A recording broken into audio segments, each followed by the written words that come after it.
Hey, everybody. On today's Locked On Badgers, a huge part of the secondary is potentially down with a leg injury. We're going to get into that and what it might mean for the players behind him. Another really kind of interesting walk-on commits to a Wisconsin program. Dive into that. And a really interesting battle of outside linebacker shaping up this spring. All of that and more on today's Locked On Badgers. You are Locked On Badgers, your daily podcast on the Wisconsin Badgers. Part of the Locked On Podcast Network, your team every day. Hey, everybody. Welcome to Locked On Badgers, your daily source for everything happening in the Wisconsin football and basketball landscape. I'm Ryan, joined as always by that gentleman over there, Justin. Big show today. We're going to get into a walk-on join the program that I think is a little more hype than traditional walk-ons we get. There's a major battle brewing at outside linebacker and in spring, and there's just too many bodies. We're going to try to sift through that. And we're going to lead off with a potentially devastating injury for a new look secondary. All that and more on today's Locked On Badgers. Thanks as always for making Locked On Badgers your first listen every day. We are free and available wherever you get your podcasts. All right, Justin. It happens every spring. Somebody gets hurt. Somebody at a key position gets hurt. Travion Blaylock, multiple reports on Twitter today, had to be helped off field at the last practice. Wouldn't put any weight on his leg. Nobody knows, but it doesn't sound good. Anytime you hear couldn't put weight on the leg, you have to think the worst. That does not happen unless there's typically a pretty bad injury. I mean, what's the best case scenario we've heard recently with that was Chucky Hepburn only having a bad sprain. A high ankle sprain, right? Yeah, I think that's the best case for Blaylock if it's some type of high ankle sprain, because those are typically 4 to 6 weeks, something along those lines. Yeah, it's 6 to 8, something like that. Sure. It can be, yeah. Because there can be ligament damage with a high ankle sprain too, so you'd have to get in there at MRI. Obviously, it's spring, right? So we have, if it's an ankle injury where it's a sprain, nothing's fractured, broken, there's time for him to get back before the season. But he's going to miss a lot of summer potentially conditioning anyway, which is also not a good thing. And this is not a position that we want to have that happening, right? He's not a seasoned guy who's had a ton of reps in game. So you want to get him locked in as much mentally as possible before he has to have game experience. I don't think that this is the way you want things to be going. And I don't necessarily think we're in a great condition at this position. Austin Brown suddenly becomes going from a kid who you hope could make an impact to being a kid who you need to make an impact if this is a situation, because he's likely, you're looking at him and Preston Zachman as two guys who have to fill in that second team. Can I just tell you, that's terrifying. I mean, that's terrifying for a potential high level defense and a team with some aspirations. That is frankly terrifying. And it's, I can't think of it. Maybe running back behind Braylon Allen, but I can't think, or quarterback, but there's not many positions on the team, certainly on the defense. Maybe we'll just start there because we talked about some of the offensive issues. But on the defense, safety is the thinnest spot. So to lose a guy who's penciled in as a probable starter, one of the veterans in that unit, even if he hasn't played a lot, he's been in the program several years.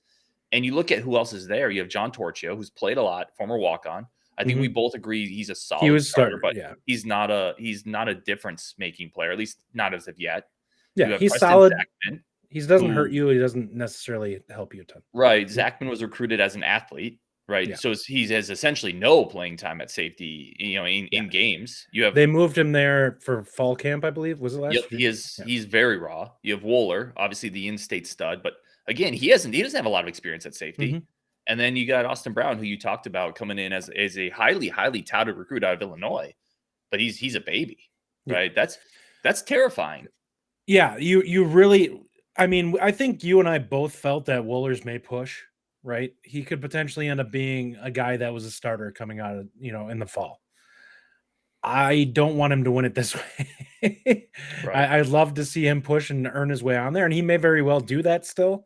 But you would like to have the depth, and having it. If somebody's ineffective, you're in a bad place. Like, things get hairy when you don't have anyone with any experience.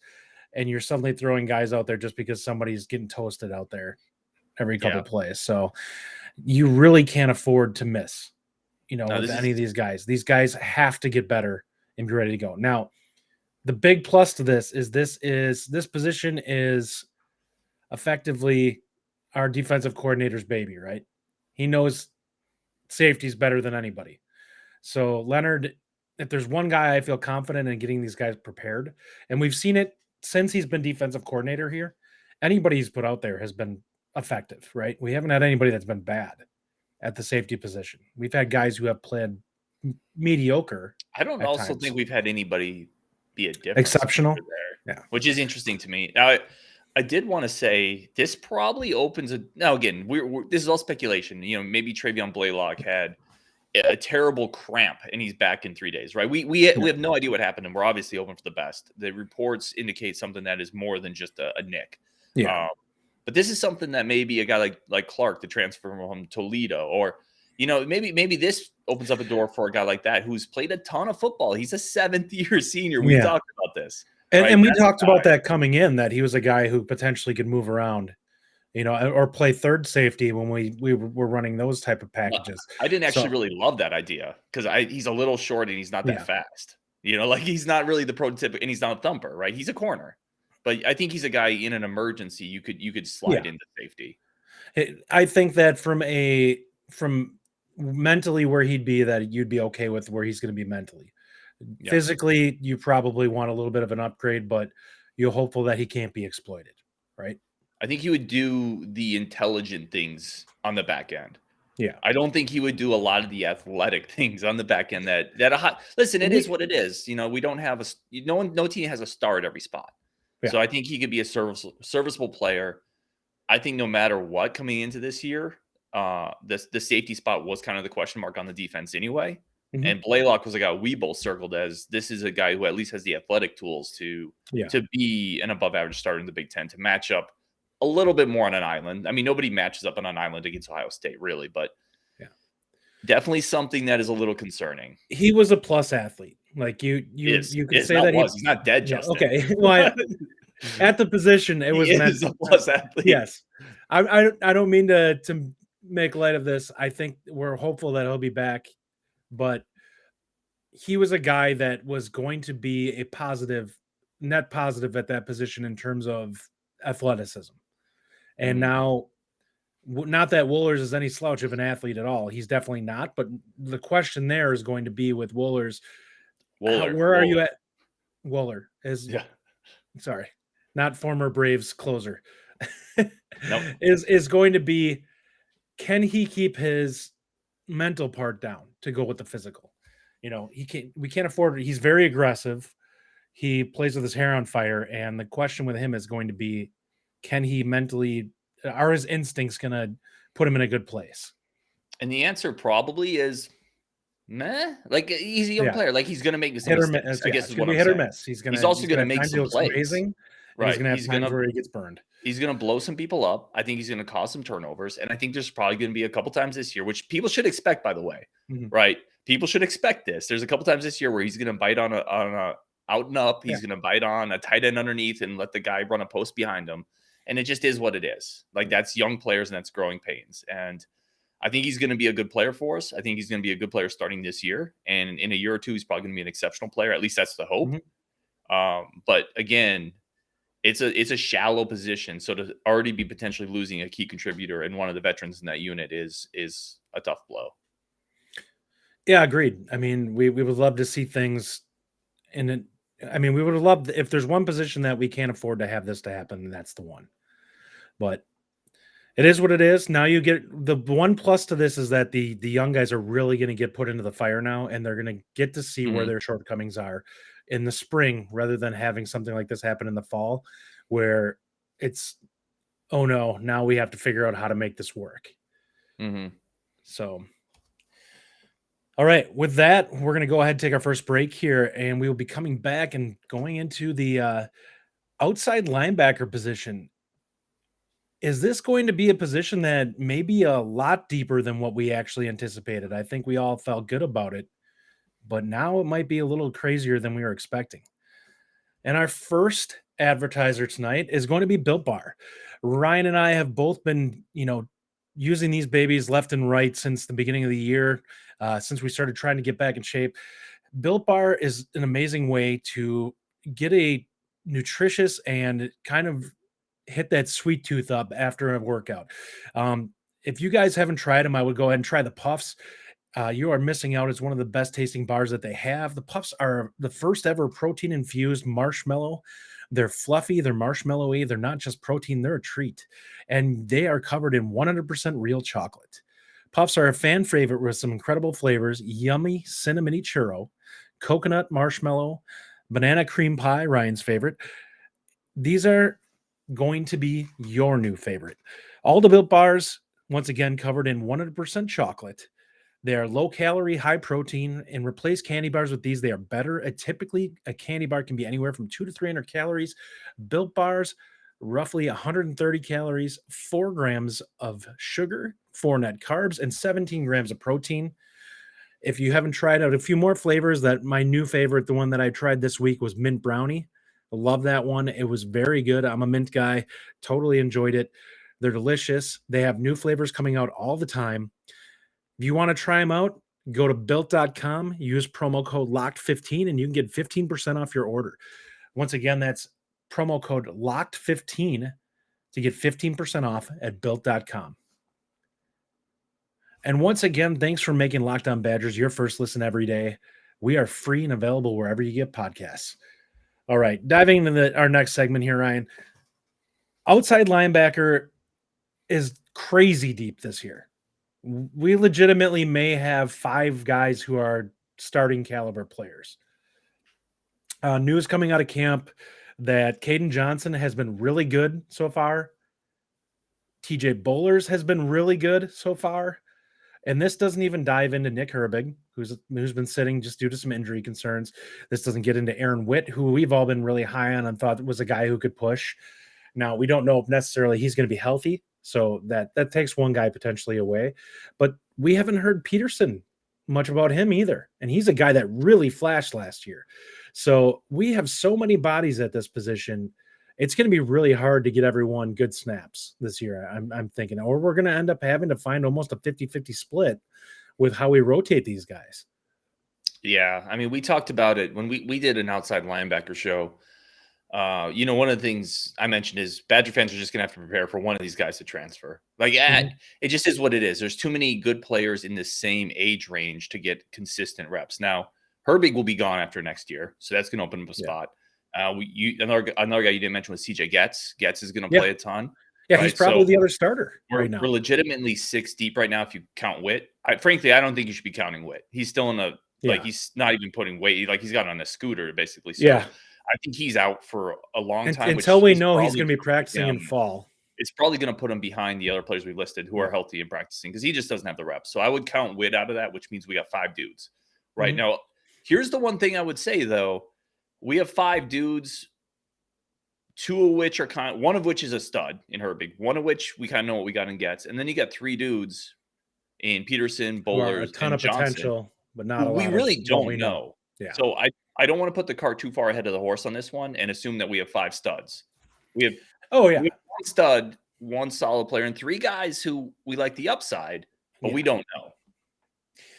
I think that they're all capable of being starters. That's more or less what I'm trying to say here. Not necessarily that they're going to be effective, not necessarily that they're going to be, all conference type performers. But I think that they're flashing the type of ability that means that they could be a starter at the position, and we may not see a ton of drop off. Probably. I mean, I think the athletic tools are there, right? All those guys are highly recruited kids. Bollers particularly, is a yoked up kid. Like he came into the program looking like a first man off the bus candidate. Him and Kaden Johnson are a little bit thicker of guys than what we're used to having at that position. They're 2 guys that can comfortably be in that 240, 250 range. And they're just stocky 6'2", 6'3" guys who can really put some muscle behind it. And that's kind of what we're seeing a lot at that position. If you look at Peterson's not far off in that type of build too. We don't really have that jet guy kind of like Herbig out there that's in the roster. It's more balanced type guys. It's Tackett Curtis next year. It's going to be Tackett Curtis next year. But this year you're right. We don't got another guy like that. Yeah. And that's not necessarily a negative because these guys are athletes. All of them have some quickness off the edge, but they're just not Nick Herbig level of suddenness and quickness. Which again, not many people are. I mean, that's a high bar. Peterson, the interesting thing is Darrell Peterson is the guy who played the most last year. Like he was ahead of Bollers, he was ahead of Kaden, and he was a guy who coming into the program was just an absolute terror in high school. Had 20-something sacks his senior season. But when I saw him play standing up, I actually thought he lacked a little suddenness and speed.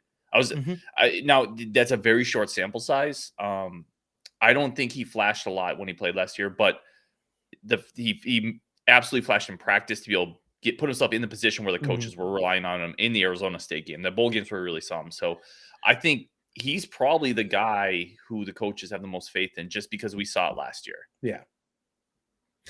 Yeah, I like him. From what we haven't heard a lot about him this fall. I don't know if he's down with injuries or something. I don't want to speculate there. It's perhaps some of the other guys have just had better days early. We had this kind of happen last fall camp or spring camp with Rodas Johnson, where he was just a beast for like 3 straight practices where he just terrorized everyone. And then he settled back a little bit, but he had a really good season last year for a guy who was in the second team. So I feel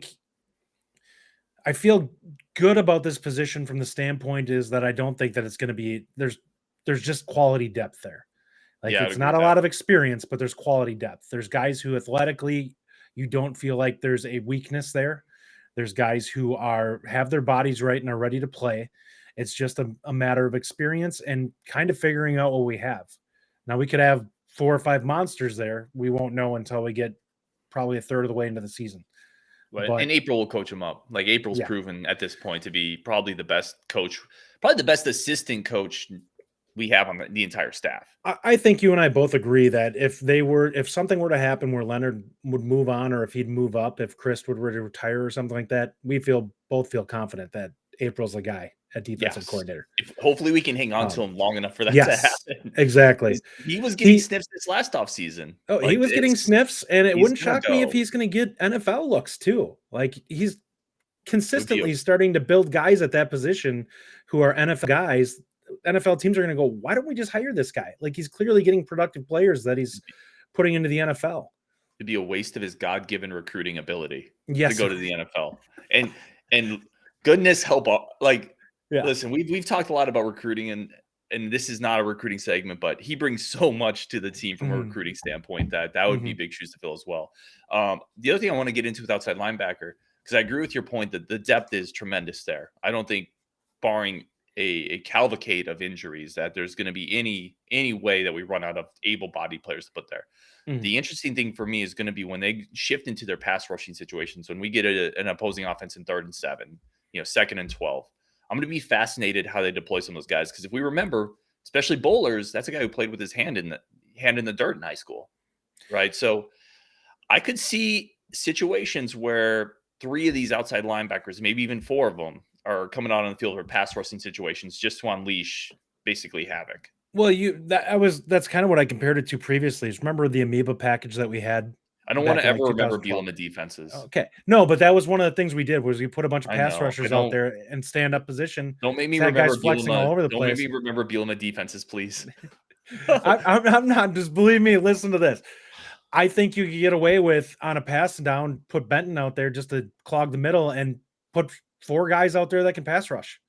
Like you could effectively get away with that with the type of talent that they have to be able to do that. And you're going to have so much quickness on the field that you're going to have offensive linemen really, really uncomfortable, because these guys, you can stunt them and do all sorts of things with them with the level of athleticism you have there, and put so much stress on a defense to make the right choices. I don't think that's in Leonard's wheelhouse. I think he'll play the 2-5-4 or he probably will. I'm just saying he has that type of flexibility if he ever wanted to. Yeah, I think we've seen what Leonard mostly wants to do in those. It's put 2 defensive linemen. He likes nickel. Yeah. He puts the 4 linebackers and the 5 defensive backs. Mm-hmm. He really likes to put those linemen, 2 defensive linemen, probably Benton this year, maybe Rodas. I don't know. It'd be interesting to see. Maybe Isaiah Townsend. It's those any way you slice it, those pass rushing situations and the personnel they run out there are going to be incredibly fascinating to watch. At the very least, you should be very, very fresh on passing down. Yes, I agree. Yep. So that is the outside linebacker position, guys. It's one of the most exciting positions to watch on this team coming up spring, fall, the games. Everyone's going to be watching those young dudes. Coming up next, we have another really interesting walk-on commit. We talked about a basketball walk-on commit yesterday. Today, we got a receiver, and just like the basketball commit hurdle, I think this guy's got a little more juice than walk-ons typically have. So we're going to get into that next. But first, today's show is brought to you by Rock Auto.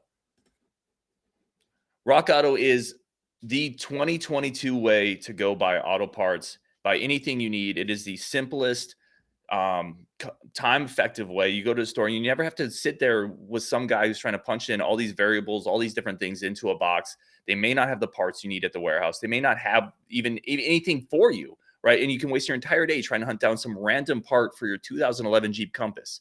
Go to Rock Auto, use their drop-down menus. I've done this. You use a drop-down menu, go all the way down, put exactly what you need, and it'll find you the cheapest part, ship it to you. You can ship it to a warehouse or dealer that they can do the work for you. You never have to go to another store and get charged more, overpriced stuff that they may not even have, may not even be the best fit for your vehicle. This is the ultimate way to buy parts for your car in 2022. It's a family business. They've been doing this for over 20 years, and they've built a community of people who are do-it-yourselfers, who care about quality, and who care about getting the best value and best price. Rock Auto prices are continually the lowest for every customer. You will not beat that. Sometimes 50 to even 100% cheaper. And they have everything you need, like I mentioned, brake parts, calipers, tail lamps, motor oil, even new carpets, spark plugs, whatever you need. Go explore their easy-to-use website today to find the solution to your auto part needs. Go to rockauto.com right now. See all the parts available for your car or truck, right? Locked on in their How Did You Hear About Us box so you know that we sent you. Amazing selection, reliably low prices, all the parts your car will ever need. rockauto.com.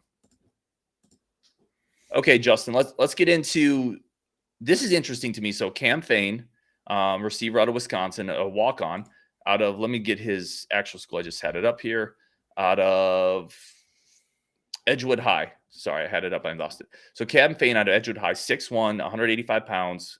He's the third walk-on receiver to commit to Wisconsin's 2022 class. This is a position we've been looking to add speed and size to for a while. The interesting thing with Cam Fane for me, he had 13 touchdowns last year. He ran a 4.5 and had a 40-inch vertical at a recent high school combine. Just for perspective, the 40-inch vertical would put him at the top of the NFL combine for receivers this last year. Literally only one player was higher than that. The 4.5 40 would put him right in the middle. 10-foot broad jump, which again doesn't put him at. This is a high school kid coming in. Mm-hmm. These measurables, which I couldn't verify, obviously, but these measurables are already NFL combine measurables. So bringing in a guy with that type of size and speed is a guy the staff was high on. They've been after for a while. I think this is a really good pickup to add to kind of what I think is a really intriguing receiver set for the 2022 class. I agree. I mean, we look at Wisconsin, it's so hard to look at receiver talent. I mean, there's a reason why we don't normally have guys from in-state that get offers. DK is the only guy that we've had in what? Wow, I can't even, since Toon? Was he? No, it was who was the guy who we had that left the team back in 2016? Jazz Peavy. He was in-state. He was in-state, yeah. So he was the last guy before DK that we had that we offered. And before that, it was Toon. So we go very long periods of time in between finding in-state receivers. And so you never really truly know what you're getting out of these guys. Athletically, he could be, mid 3-star guy, but because the offenses typically aren't ultra pass heavy in Wisconsin, it's really hard to tell. Now, productivity at the high school level, clearly he had some 13 touchdown passes. He's local, so they probably saw him a fair bit. I'm sure they've seen plenty of film on the kid. Sounds like he has decent size. Mm-hmm. Obviously, you probably want him to put a little bit of weight on, but not too much. And really, when it comes down to is you're getting a raw ball clay, most likely, that has good measurables that you can hopefully build into a good player. And we have hit on walk-ons before. Yeah, we hit on walk-ons more than scholarship receivers. Yeah. That should be. We do. We should just bring in 7 walk-ons every year. Erickson, Swan, Abby. Like, that's our bread and butter. The other thing I don't know if that's how we want to build our receiver room, but I like the productivity. That's the way that's worked. I would say, though, when you watch film of him, too, there's not a ton out there. But I don't even think he's that. Again, everything's relative, right? I'm talking for a high school kid coming in as a walk. I don't even think he's that raw. Like, to me, this should be This is a 3-star kid to me, and I'm just going to plant my Okay. flag there. There's a really good quote from Wisconsin Prep Red Zone, which covers all the Wisconsin high school football. If you guys are ever interested, we're not affiliated with them, but they're an awesome follow for like in-state talent. This is what they said about Cam Fane. Arguably the best player in the state, serious D1 athleticism. For him to not have any offers for that level is very strange. Today, he posted 40-inch vertical along with a 4.5 40 time. The freak athleticism looks even more impressive on the field. Man amongst boys, short area agility, quickness, acceleration, and long speed jump off the tape as he makes defenders miss with ease at big play after big play. Open field nightmare for defenses. You will not find a more elusive player in Wisconsin. And I read that, and then I went and watched some film. Yeah, like, he's pretty impressive. Like this, if you watch the film of him without any pretext or any preconceived notions, you would say this is easily a 3-star, maybe even a little high 3-star kid. Not a 4-star guy. He's not a big dude. He's not an absolute burner. But this is a scholarship worthy player. And I think the way you can prove that from the coaching staff standpoint is we're kind of past the 2022 envelope, and they've kind of kept on him. Mm-hmm. Right. This is not somebody that there's sometimes kind of a deluge of preferred walk-ons, and I'm not trying to dismiss anybody at signing day, but some of those guys you kind of almost know you're never going to hear from again. Right. Yeah. But you don't see a lot of these late ads that have high level athleticism as much. Yeah. I think people need to pay attention to this one. And I mean, that kind of tells us that most likely he was really hoping for a scholarship offer, and he held out as long as he could and just didn't get one. And this does happen. I mean, we've seen great players who don't get offers end up going on and becoming a walk-on and becoming a really good player somewhere and moving on to scholarship in college. Mm-hmm. So it does happen. I mean, the one thing that is kind of crazy is not seeing like a North Dakota State or that type of offer, because they make their bread and butter in Wisconsin, Minnesota, North and South Dakota. That's where they steal their recruits, where it's under recruited areas, and they grab people. So there is a little funkiness with this one where he needed a waiver to play. He's a little old. The school applied for one, didn't get it. And then they had to kind of like basically take those victories away. He came from Arizona, right? Yeah, I think it was actually Texas. I think it was Texas. That's right. But he came up, and I think that some of that funkiness, maybe some people just, when you see a player comes kind of ruled ineligible. Worried about getting him eligible, yeah. But apparently it's not a thing. Right, that I'm telling you, the film is pretty impressive. He wouldn't be a commit if that was the thing. No, I really like it. Again, it's the chances of any prospect. Like, I also really like Vinny Anthony. I like Tommy McIntosh, the other receivers in this class. I mean, the chances of those guys panning out to be really good players isn't that high either. Like, that's just how recruiting works. But I think this guy's right in that mix. And quite frankly, I watched the highlights, and some of this is recency bias, and some of this is just I might be hyped up on Mountain Dew. I don't know. But after watching those highlights, I was willing to plant my flag and saying this is the best receiver in this class that we picked up. All right, that's interesting. I think might be there. This is a kind of the toolkit, right, of receiver classes.